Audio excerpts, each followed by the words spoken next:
This is the Master Brewers Podcast, brought to you by the Master Brewers Association of the Americas, a volunteer organization dedicated to continually improving the products and processes of our membership since 1887. Okay, let's go!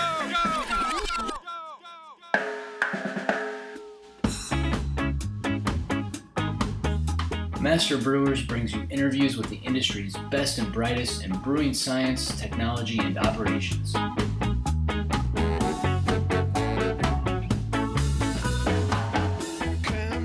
Welcome to the Master Brewers Podcast. I'm your host, John Bryce. Today, I'm joined by Amy Johnson of North American Breweries. Amy, welcome to the podcast. Thanks, John. So the most recent issue of the Master Brewers Technical Quarterly includes Amy's article, Solid Waste Reduction and Triple Bottom Line. Amy, could you begin by explaining what triple bottom line means for any of our listeners who aren't familiar with that term? Sure. North American Breweries is owned by our parent company out of Costa Rica, Florida Farm and Ice Company, also known as FIFCO. FIFCO follows this triple bottom line philosophy, and it's really made up of threefold aspects. One is certainly the financial aspect. There's another aspect that's an environmental piece, which is really where this effort fits in. And the third aspect is about being good partners in our communities. That's great. So in the article, you mentioned that you went into this project with no real previous experience in this area. So you had to bring in some outside expertise. How did you go about searching for outside help that would be a good fit for this project? A couple of things. A Google search. Who doesn't use Google these days? Yeah, where else do you start? The other thing is that I'm an alumni of Rochester Institute of Technology here in Rochester, New York. So I reached out to a couple of my contacts there and said, hey, do we have any alumni that work in this area? And as a matter of fact, RIT itself has the New York State Pollution Prevention Institute as part of its Sustainability Initiative and Sustainability Institute. And so we found them to be a good fit because they were focused on manufacturing in New York State and also had some experience in dealing with breweries. Okay. Now, could you describe the audit process that you went through? How long did it take? Were there any big surprises? It was a day and a half, and I'm chuckling because in a lot of ways, there weren't any big surprises. Yeah. I think we were actually hoping for a bit more of an aha moment or some type of breakthrough opportunity. And the reality was a lot of the things that we were already doing in terms of recycling simply needed some additional support and enhancement, or they were things that we were already aware of and just didn't have systems around. Okay. So you then determined 3 key areas of opportunity. What were those focus areas and where was some of the low-hanging fruit? A big one was our labeling and bin usage. So kind of follows 5S principles from a lean manufacturing or a Toyota production systems. And being that if you can clearly identify a type of container, specific locations, specific labeling, things of that nature, you increase the participation and reduce the confusion around how to participate. So that really was a big focus for us. A couple of smaller things. One was our crusher. We have a piece of equipment that we use to crush our bottles and cans to reduce the liquid and put them into smaller fragments before we return them to the recycler. We probably weren't really doing so well at managing that process, both in terms of keeping glass and cans separate, because the more you can separate them and keep them by their like type, the more value and revenue you can get, and the better the recycler can actually handle those materials. Okay. And then the third area was we had some like processes, like materials that were being used in two different places that were being handled and collected in different ways.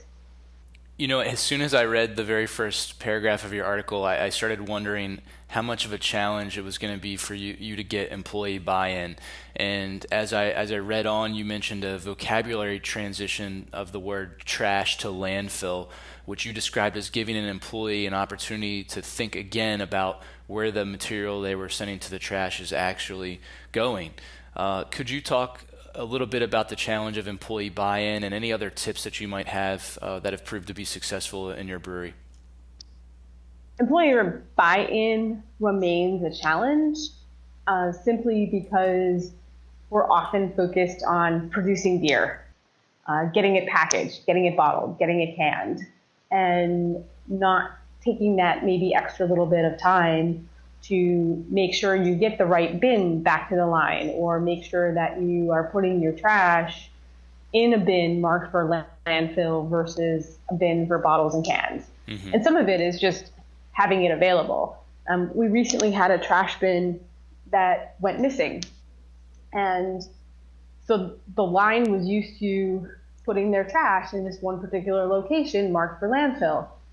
When that went missing, they started using a collection bin that was marked for bottles and cans. So it was simply a matter of finding out that that's what happened, was that it went missing, and getting it replaced. But it's not yet so attuned here that people automatically think to ask, hey, my trash can went missing, can you bring me one? Yeah. So some of that. Sure. Okay. I was also glad to see you describe the tie-in to GMPs. You know, educating brewers about the federally mandated good manufacturing practices has been a key initiative of master brewers of our food safety committee during the last couple of years. Could you speak to the role that GMPs play in supporting this project? Sure. So kind of as you mentioned, GMPs are very important to food safety and our food safety program. We do participate regularly in an audit from the American Institute of Baking, or AIB, and we have considered evaluating the SQF, or Safe Quality Foods, measurements that are a little above and beyond the AIB type audit. But by working with our GMP AIB team, they go around our facility and are looking for opportunities to enhance those. And one of the big things with AIB is if you have a bin that is labeled for collection of a certain material, then they expect to find that material in that bin and not have it contaminated. Mm-hmm. So that team is now adding that piece when they are going around and doing their monthly audit in support of this solid waste reduction effort. Okay. At the end of your... Does that answer your question? It does, yeah. No, that's okay. Great. I think it's... I think it's really interesting how sometimes, you know, these things end up kind of tying together and supporting each other, and it's good.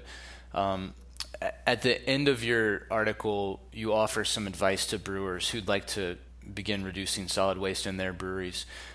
Listeners can, of course, download your article from the Technical Quarterly archives on mbaa.com and read all of your advice there. But what's the number one tip you have for listeners who want to kind of begin their journey in terms of reducing solid waste in their breweries?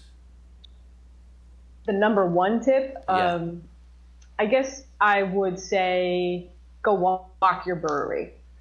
Kind of with that is measuring it and asking about it. In other words, when you go out into your brewery, observe the waste. Where is it being generated? How is it currently being handled? What do employees do with something that they take off the line? Do they know where it goes? Do they know what happens to it? And ask them about it. What we sometimes forget is that our employees are on the line every day working with these materials and with this equipment, and they have a lot of knowledge. about where it goes, how to handle it, what could be done better. We got to remember to ask. The other thing was measuring it. That's a little harder sometimes. For instance, for us, one of our areas of waste generation, because we have a brew pub as part of our complex, is food waste. We actually really don't understand how much food waste we're generating. But you can often work with your vendors, your waste haulers, your recyclers, to help provide you reports on the types of materials that they are picking up and how much they actually weigh. Yeah. And, I was thinking that, in situations like this, maybe a fresh set of eyes is incredibly helpful oftentimes to get somebody who walks in the door who doesn't work there every day, maybe notices some things that the employees wouldn't. But it sounds like from your experience, maybe that's not so critical. I mean, maybe this is something that if your brewery doesn't have the funds to go out and hire an outside source to come in, it sounds like it's certainly possible to make some really good headway just based on engaging the employees and getting them to point out what's going on. I would say absolutely. We certainly valued the input that New York State Pollution Prevention Institute had in coming to audit us and providing us some guidelines, tips, and a roadmap or a plan to keep moving forward. But in a lot of ways, asking the employees. We had some instances of what I call of course we recycle it. Yeah. You ask three different operators, and not everyone knows that you're supposed to recycle something. Right. So there's a lack of consistency there, and just that little bit can bring it all together. The other experience we've had is a little bit of what I call, look, it's recyclable. And then you find out that you don't really have a means of handling that particular waste stream or get it into the recycling process. So even though the material itself claims that it's recyclable, there might not be any means for managing that process. And so it ends up in a landfill as well. Yeah. You also make a good point about, asking folks from the area, but I like to ask folks from outside the area as well, or crossover, because to your point, they ask some of the, well, why do you do it that way kind of questions. And it can bring in a different perspective that the folks on the line may not be aware of. Yeah, that's a great point.